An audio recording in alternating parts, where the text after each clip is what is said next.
ભુજમાં 3 ગેમ ઝોનમાં ફાયર વિભાગ દ્વારા ટીમ બનાવી તપાસ હાથ ધરાઈ।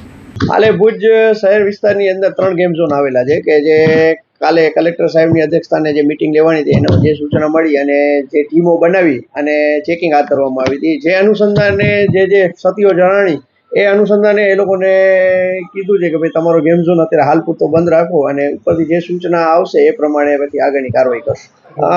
એક ગેમ ઝોન આપણે સેવન સ્કાય છે ત્યાં મોલ છે એની અંડરગ્રાઉન્ડની અંદર એક આવેલો છે, એક હિલ ગાર્ડનની અંદર આવેલો છે અને એક માધાપર ગામની અંદર આવેલો છે।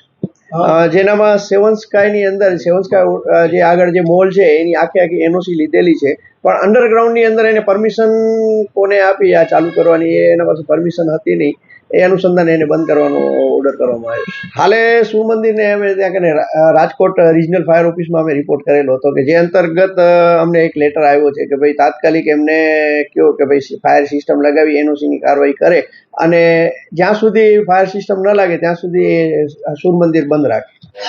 હાલે અમે જે રીતે ઉપરથી ઓર્ડર આવશે એ રીતે અમે અગાઉનું ચેકિંગ ચાલુ રાખશું। ટ્યુશન ક્લાસીસ અને સ્કૂલોની અંદર જે એમ કહી કે સરકારશ્રીના નિયમ મુજબ જે સાધનો લાગેલા હશે અને અથવા નહીં લાગેલા હોય તો એના અનુસંધાને એના ઉપર કાર્યવાહી કરવામાં આવશે।